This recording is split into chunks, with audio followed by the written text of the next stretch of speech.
5년 가까이 유튜브를 하면서 이제 찐따 못쏠 분들과 동고동락했는데, 심지어 저는 25년 못쏠에 지금도 여전히 찐따입니다. 그래서 그런가 찐따에 대해서 이야기할 때 공감을 해주시는 분이 많아서 여기까지 올 수 있었던 게 아닌가 생각됩니다. 저는 물론 태생이 찐따라 일반인이 보는 세상을 이해 못했어요. 지금이야 조금은 알 것 같은데, 저도 내추럴 본 찐따라 이게 쉽게 이해가 되기 힘들었었거든요.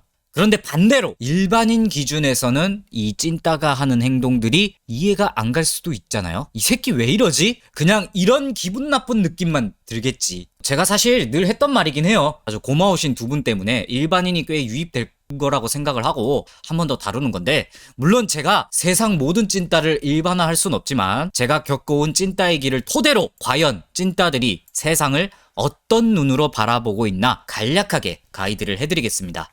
인간관계에 모든 관계를 서열화하려고 해요. 단순히 인간에게 귀천이 있다라고 설명하기엔 너무 복잡습니다. 가슴 깊은 곳에 본인이 알고 있어. 나 자신이 다른 사람에 비해 많이 부족하다는 거. 키가 작다던가, 가난하다던가, 못생겼다던가, 능력이 없다던가, 사랑을 못 받고 컸다던가, 이런 것들이 겹치고 있다거나 무언가에 열등의식이 반드시 있습니다. 안타깝지만 온몸으로 이게 불합리하다는 것을 피부로 느끼기 시작해요, 찐따들은. 제 인생을 그냥 예시로 들어줄게요. 지금은 솔직히 그냥 그저 그렇게 생겼다 생각하는데 저 진짜 못생겼습니다. 그리고 저는 부모님한테 학대당해서 가출해서 고시원방에서 인생을 시작한 사람이에요, 성인을. 내 인생은 왜 이렇게 불행하지? 나도 남들처럼 잘 어울리고 싶고 남들처럼 웃으면서 살고 싶은데, 그러면서 거울을 보겠죠. 세상은 내가 부족하면 절대 인정해주지 않는다. 스스로 뭔가 바뀌어야 돼, 이 생각을 하거든요. 자, 여기까지는 그래도 아직 찐따라 보기엔 이릅니다. 누구나 이런 아픔을 겪을 수 있기 때문이거든요. 문제는 지금부터입니다. 잘 들으셔야 돼요. 열등감을 느낀다고 다 찐따는 아니야. 이게 일반인과 찐따는 이 열등감을 느끼는 차이가 확실히 있어요. 일반인은 열등감을 느끼면 노력해서 내가 조금 더 나은 삶을 살아야지 라고 생각을 해요. 그리고 앞으로 더 열심히 살고 이걸 토대로 사람들과 잘 어울려야지, 이렇게 생각을 한다면, 찐따들은 열등감을 느끼면 일단 노력해서 성과를 내긴 하겠죠. 내가 좀 나아졌으니 내가 우월하다, 이렇게 생각을 해버려. 난 어려울 때 이렇게 노력해서 올라왔는데 니들은 뭐함? 니들이 나를 그렇게 깠는데 이제 누가 우월하지? 이렇게 생각이 뒤틀려버려요. 여기서 또 복잡한 게, 이 열등감을 느끼고 노력해서 나온 성과물이 어느 정도냐에 따라 또 분류를 해야 됩니다. 자, 첫 번째, 실제로 성과를 꽤 낸 경우. 찐따라고 해서 무조건 노력을 했는데 성과가 병신이고 이렇지 않아요. 돈을 벌었다던가 외모가 괜찮아졌다던가 겉에 보이는 걸로 찐따로 보면 안 돼. 유형이 있는 거야. 자, 이런 경우에 찐따는 가장 없는 게 겸손이라는 브레이크예요. 열등감이 있었던 상태에서 자신은 이 세상의 불합리함을 이겨내고 사람들의 위에 서 있는 우월한 존재인 거야. 무슨 생각이 들겠어요? 날 인정해주는 사람은 선, 나에게 반대하는 사람은 열등분자. 그러니까 당한 거 돌려주고 싶은 심보예요. 일반인 분들에게 쉽게 설명하면, 맨날 괴롭힘 받던 노비가 갑자기 왕위에 있으면 어떤 생각이 들겠어요? 자신을 괴롭혔던 귀족부터 다 족치고 싶겠죠. 뭐 그런 맥락과 비슷하다고 생각하면 됩니다. 여자애들도 성형하고 우월감 누리는 사람 많음. 과거에 막 못생기고 남자들한테 맨날 조 털렸는데 자기가 진짜 뭐 된 마냥 우쭐대는 여성분들도 있어. 비슷한 맥락이긴 해요. 나의 노력과 성취가 소중한 만큼 남의 노력 성취도 소중하다는 걸 알아야 해요. 저게 일반인의 사고야. 찐따는 그렇지가 않아요. 자신이 최고야. 자신은 스스로의 노력으로 여기까지 올라온 인간 승리를 한 사람이기 때문에 자신보다 나은 사람은 세상에 없다고 믿고 싶은 겁니다. 당연히 겉보기에 되게 멀끔하고 처음 보는 사람에게 되게 나이스할 거예요, 이런 분들은. 타인에게 자비 있고 우월한 사람으로 보이고 싶거든. 그래서 반대로 좀 자존감 없으신 분들이 이런 사람과 좀 관계를 맺다 보면 빠지게 돼요. 그러니까 가스라이팅 당해. 이런 분들 만나면. 나보다 우월한 존재, 자존감 없는 분들이 난 자신의 소신대로 살았는데 막 삶이 시궁창이야. 갑자기 옆에 자신의 고집대로 소신대로 노력을 했더니 성공한 사람이 옆에 있는 거야. 이러면 그 사람이 나의 우상이 돼버리는 거야. 찐따 부류는 그 어떤 논리를 떠나서 자신의 편을 안 들면 상당히 극대노합니다. 전 실제로 이런 분을 만나봤습니다. 용씨 얘기는 아니야. 누가 자잘못을 따지기 전에 사실 내가 잘났고 내가 옳은 거거든. 내가 우월하고 내가 옳기 때문에 세상의 순리대로 모든 사람은 나에게 동조해야 되는 거야, 원래. 여기서 이런 류의 찐따의 미천이 드러나요. 일반인들은 이런 낌새를 보면 눈치채고 그 사람을 떠나요. 그럼 또 이 찐따 입장에서는 내가 얘한테 100% 줬는데 날 버리고 가? 배신자. 역시 인간은 열등해. 인간 혐오가 더 생깁니다. 조금만 더 깊게 가면 어느 정도 성과를 낸 찐따가 진짜 위험한 게 나중에 반드시 깨지는 날이 와요. 여자 관계가 얽혀가지고 개 박살이 나든 사업이 처망해가지고 개 박살 나든 한 번은 개 박살이다. 왜냐면 세상은 넓거든. 아까 겸손이라는 브레이크가 이분들한테는 없다고 했잖아요. 제가 영상 분야 6년 정도 중소기업에서 일했거든요. 이걸 예시로 들어줄게요. 내가 좀 보통 사람들보다 영상에 흥미가 있어서 남들보다 결과가 빨리 나왔어. 직장에서도 인정받으면서 영상을 독학했음에도 정규 코스를 밟아온 사람 못지않은 성과를 내고 있어. 역시 난 영상 존나 잘 만들어. 무조건 내가 맞아. 뽕이 치사량으로 들어와서 억제가 안 돼. 아, 용씨 얘기 아닙니다. 제 얘기입니다. 제 얘기. 항상 세상에는 소비의 트렌드와 운이라는 요소가 작용하고 세상 어딘가에도 절대 내가 어떤 분야에 최고이기 힘들어. 명백한 사실이에요. 그리고 사람은 반드시 실수하는 날이 옵니다. 얘네들이라고 이걸 피해갈 수 없어요. 보통 일반인은 아무리 자기가 어떤 분야에 인정을 받아도 겸손이라는 것을 탑재하고 있거든요. 내가 인정받는 건 아닌데 나보다 잘하는 사람도 있고 틀릴 수도 있고 뭐 다른 사람 좋은 의견이 있으면 내가 고칠 건 고치자 하고 수용을 해. 이러면 일반인들은 알거든.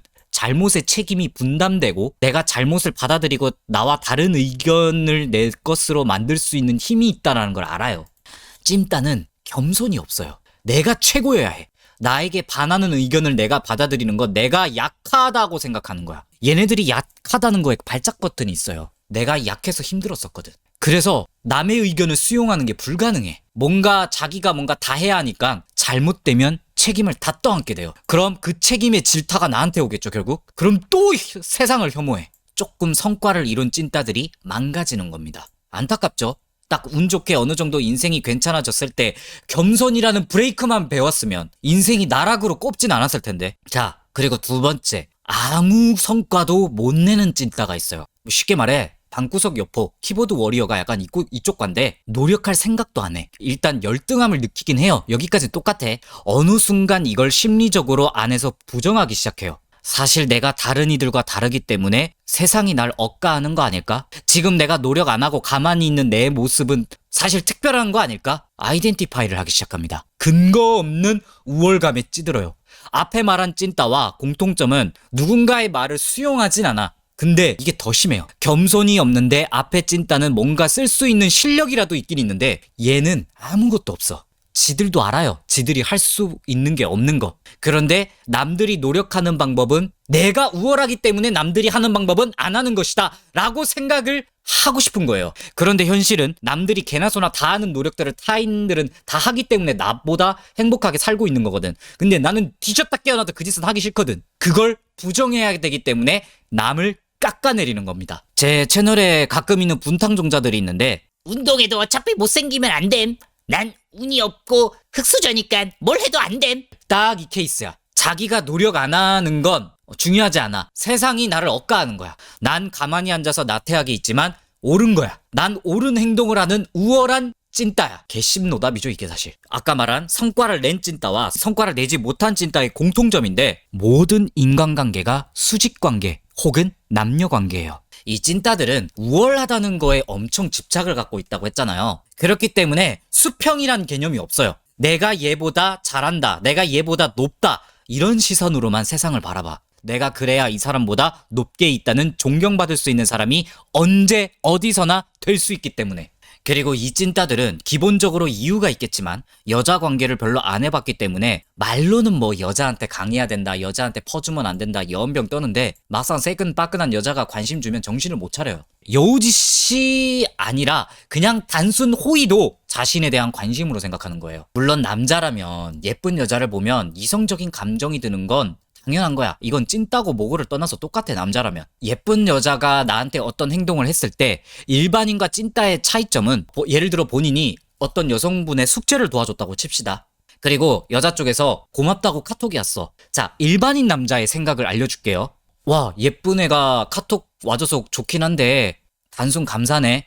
얘한테 밥 한 끼 사자고 해서 조금 친해져 볼까? 좀 찌쩌대 볼까? 대시해 볼까? 일반인 남자는 이렇게 생각해. 근데 찐따는 어떻게 생각하는 줄 알아? 내가 숙제를 도와줬으니 나를 남자로서의 호감도가 올라갔겠지? 우리 사이는 더 깊어진 거야. 차이가 느껴져요? 둘 다 예쁜 여자에게 호감을 가지는 건 똑같아요. 이성에 대한 메타 인지법이 완전 다른 겁니다. 찐따들은 자신이 흔들리지 않는다, 강한 남자다, 난 매력 있는 남자다라고 말은 하는데 여자에게 하는 행동은 다 호구 처물려. 그리고 여자한테 줘 털리고 나서 나는 착한 남자였는데 여자는 내 순정을 짓밟았다. 여자한텐 착하게 하지 말아야겠다. 이렇게 말하고 다니는 거야. 여자를 지배하는 게 강한 남자임 이지랄 떠는 거야. 그리고 또 예쁜 여자가 자기한테 오면 또 호구 물리고. 이거 반복이야. 이것 말고도 찐따의 유형은 제가 생각나는 것만 몇 개가 더 있긴 한데요. 거의 찐따가 되는 과정은 이런 패턴을 밟는다고 생각하시면 됩니다. 불우한 가정을 가졌다고, 못생겼다고, 키가 작다고, 못소리라고 찐따가 아니에요. 이 현실을 딛고 일어나는 과정에서 그걸 정면으로 마주할 수 있고 타인을 받아들일 수 있는 소갈머리가 있냐 없냐에 따라서 찐따냐 일반인이 되냐 갈리는 거 아닐까 생각이 됩니다. 물론 제가 말한 것들이 전부가 될 수는 없죠. 틀릴 수도 있고 다 제 경험담입니다. 당연히 제 개인 경험이기 때문에 세상에 정답이 될 수는 없어요. 제 말도. 그 찐따에 대한 절대적인 지표로는 안 봐줬으면 좋겠고 그냥 이런 시각이 있구나 라고 바라봐 주셨으면 좋겠습니다. 이 영상이 일반인 여러분들이 보시기에 찐따를 혹시 인정해달라고 하는 건가 하지만 저는 그런 의도는 없다는 점. 저도 찐따지만 찐따를 싫어하거든요. 동족 혐오 같은 건데 난 그 깊이 찐따 내면에 있는 그 심연까지 알기 때문에 찐따를 더 싫어해요. 똥이 앞에 있을 때 얼마나 더 더러운지 알면 더 경계심 있게 피할 수 있잖아. 뭐 그런 의도라고 보시면 되겠습니다. 그럼 모두 행복한 하루 되세요.